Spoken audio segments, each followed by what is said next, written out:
and welcome to my channel, Shades of Sage, where I share all things motherhood.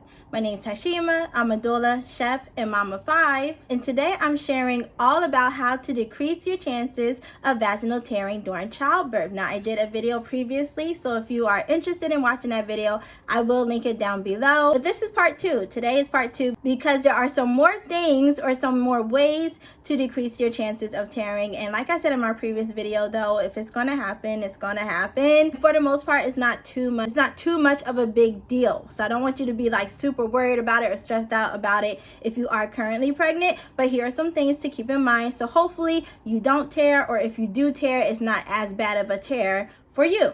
So without further ado, let's get started. So one of the things, or one of the ways to hopefully decrease your chances of tearing that I have heard or read about is called Paranal Massage. So this can be done during your pregnancy, throughout the course of your pregnancy, and it can also be done, during your labor and delivery. So if you're trying this and you are currently pregnant, you can just massage that area. Now the perineal is the area between the vagina and the anus. So that tissue, that stretches during childbirth, but sometimes it can tear, of course, during childbirth if it becomes, too stretched or it stretches too fast or whatever.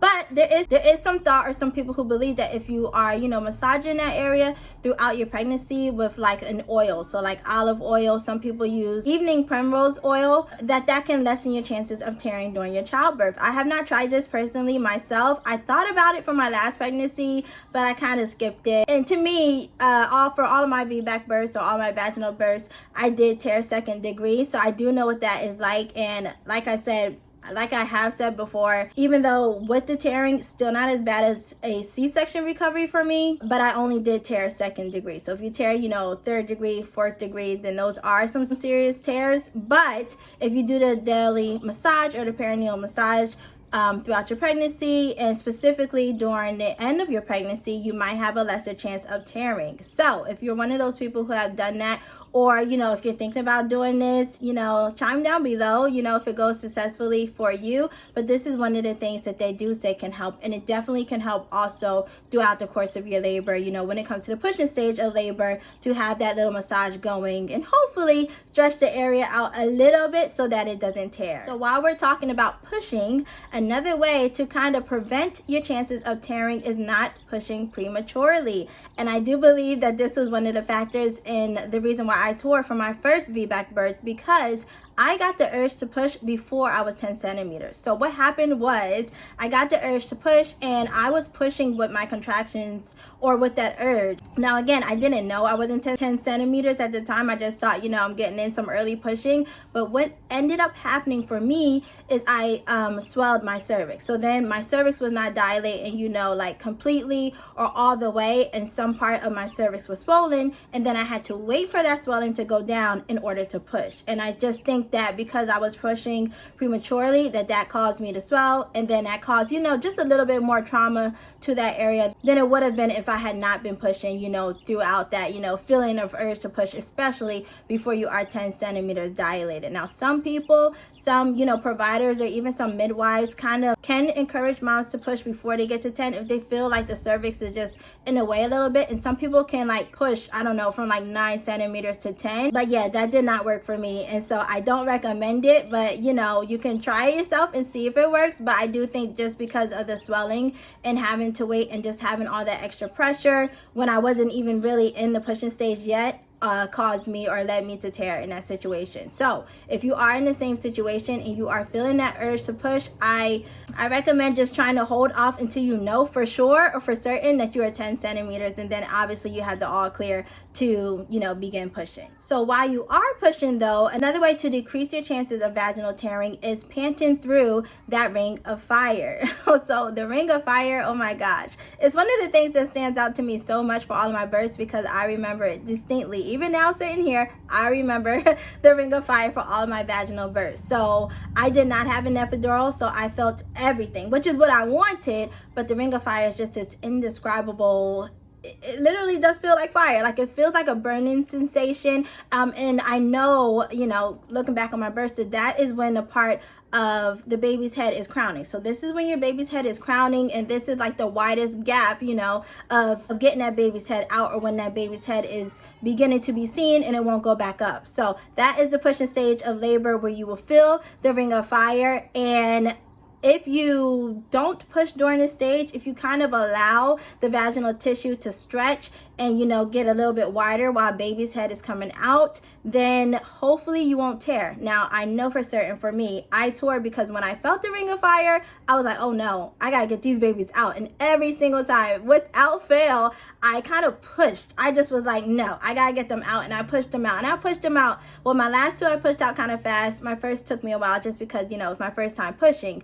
But yeah, please, if you can, if at all possible, do not be like me. Try to pant through those contractions. I will say it is really hard though, especially if you're experiencing FER as well. So that is the fetal ejection reflex. If you're experiencing that and you had the ring of fire, you may feel like me, like, just, I gotta get this over with. And, you know, after that, my babies were out within like a couple of pushes after that. So it was fast, but I do think that if I had waited a little bit and just held back and allowed my body to push my baby's head out, you know, on its own, I probably wouldn't have torn, or maybe it would have been only like a 1st-degree tear. I mean, I don't know for sure or for certain, but this is for those who have not gone through this yet, or, you know, if you're currently pregnant and you're about to give birth soon or in the near future. When you feel the ring of fire, if you can feel it, try to hold back and just pant through them, like, it is intense. It is super intense. But once you get through that stage, once you, like, that burning kind of goes down, your body accommodates or gets acclimated to the circumference of your baby's head, and then being able to push after that should be fine. Like, it shouldn't be so much of a big stretch, because your body has gotten used to it. The reason why tearing happens is because babies are coming out fast. So this is whether mom's pushing them out fast herself, or whether the body is doing it, you know, involuntarily, which was the case for me in both. Actually, I had both of those factors working against me. But if you can pant through those really intense contractions at the end while your baby's head is crowning, that will hopefully decrease your chance of tearing for you. So another thing you can do while your baby is crowning, or while you're beginning that, you know, initial pushing stage of labor, even while you're doing some practice pushes, if this is your first time, you know, going through labor or going through the birthing process, is warm compresses. Now, this is really great because it's not invasive or anything like that. Your doctor, your provider, your partner, or your support people that are in the room can take a rag, you know, with some warm water and hold to that area. Now, they can hold to that area while you are pushing, and it can hold to that area, you know, in between pushes, to kind of, like, again, loosen up the area, so that when your baby's head is coming out and is stretching and is crowning and about to be delivered, that it hopefully will just make that area a little bit more malleable for you. So warm compresses are really good for that area, you know, in addition to, like, using olive oil for that active stage of pushing during labor, will hopefully help you to not tear, or if you do tear, lessen the degree of tearing. So again, anybody can do this. Whoever is there in the room can hold that warm compress. You yourself can even hold it, you know, if you're in a position where you can reach down there, if you're on hands and knees, or even if you're side lying, you can hold it to that area to help it to stretch, you know, and relax a little bit, so it's not as tight, and then hopefully you won't tear. And then the last thing for this video that I would like to mention to decrease your chances of tearing is foregoing any kind of assisted vaginal delivery. So by assisted, I mean forceps, the vacuum, or the epidural. All right, so I'll explain a little bit about these. So if I'm not mistaken, I think in order for the forceps or the vacuum to be used, there has to be a laceration, so an episiotomy. And, you know, research has shown that women tearing naturally, they heal better, they heal quicker and faster if they have, you know, a natural tear versus an episiotomy. So that's one of the reasons why episiotomies have been, you know, kind of phased out. And hopefully your provider is not someone that is episiotomy happy, and then I just handing them out like routine like they used to do, right? But in order for you to have like a vacuum assist delivery or a forceps assisted delivery, they usually do require an episiotomy. And again, because in episiotomy you really can't control the depth and all of that stuff, you may have a more extensive tear. Of course, in some cases it's unavoidable. I don't think they're using forceps as much anymore, but they still do use the vacuum quite a bit. Like if mom gets to pushing and she can't get the baby all the way out, so say, I don't know, shoulders get stuck stuck, or mom's been pushing for a long time and baby is right there, but she just can't get the baby past a certain point, or it's like the last ditch effort or the last resort before moving to a cesarean birth. So there can be a lot of reasons why those two are used, but just try your best, if at all possible, to really prepare yourself for a vaginal birth and do exercises and stretches and everything like that will help you to facilitate a vaginal birth, so that hopefully your baby won't get stuck during your labor, changing positions and everything like that, because forceps deliveries and vacuum deliveries do cause more trauma on your perineal area if you are a mom, and it can be kind of rough, it can be kind of traumatic from what I have read and from what I have seen. But obviously in the cases where they need to use it, then they need to use it, right? And then again with the epidural, so decreasing your chances of tearing